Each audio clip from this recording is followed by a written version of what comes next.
C'était en 1900 exactement, au mois de septembre en 39. Le 16-17 septembre, je savais la date exactement. Parce que nous avons quitté la Lorraine, les premières neiges étaient tombées. C'était un peu le paradis, pour dire. Pour nous, c'était le paradis, parce que chez nous, on a beaucoup de forêts, mais les fruits, c'était plutôt rare. C'était rare. Tandis qu'ici, c'était... On ne serait cru au paradis, et ça, pour nous, ça a été surtout le raisin qui était très rare chez nous. Le raisin, les pêches, ça ne poussait pas chez nous. Et les failloux, qu'est-ce qu'elle a non. Les failloux, c'est autre chose. On se connaissait plusieurs années déjà. Brigitte Margot, elle était veuve. Comme Brigitte Margot, je vais revoir le pays de mes rêves, le pays de mon enfance, pour dire, quand même, j'étais qu'une année ici.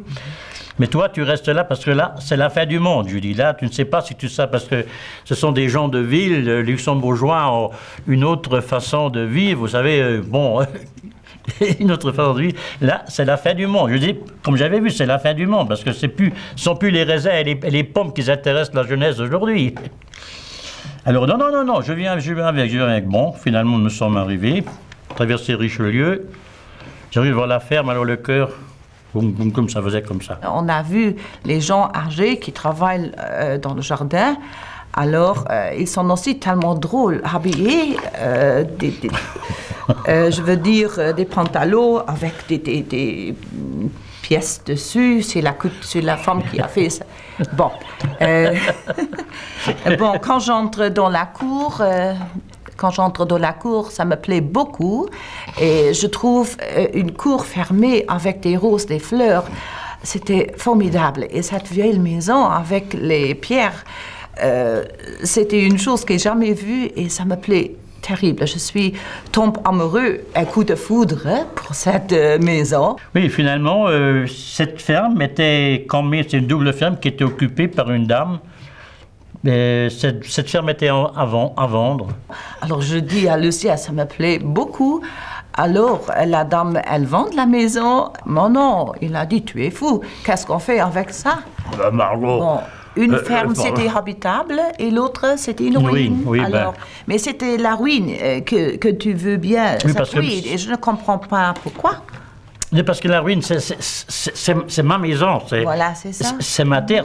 C'est pas une maison qui m'intéresse. C'est cette maison où j'ai vécu. Il était tellement fou. Il court dans la cour avec cet ex-propriétaire. Et je crois qu'il est comme un enfant. La maison nous l'avons quittée il y a 64, 65 ans. J'ai retrouvé même les cendres de la cheminée. Elle n'a jamais pu être habitée. Alors moi, c'était quelque chose, je vivais là-dedans, pour moi, on m'aurait donné n'importe quoi, on m'aurait fait cadeau de... Je serais resté ici simplement parce que c'était un souvenir d'enfance. Et puis on a commencé à déblayer un peu. Bon, ce que je trouve, le pot de crème, le pot de Tonkalon de ma mère, parce que je sais que ma mère avait une crème, on appelait Tonkalon, une crème française Tonkalon. Parce que même si on avait un petit bobo, on mettait de la Tonkalon. On avait un petit bouton, on mettait de la Tonkalon. Hein. Une morsure de puce, on mettait de la Tonkalon, parce que les puces, il y en avait partout. Et les billes que tu as trouvées?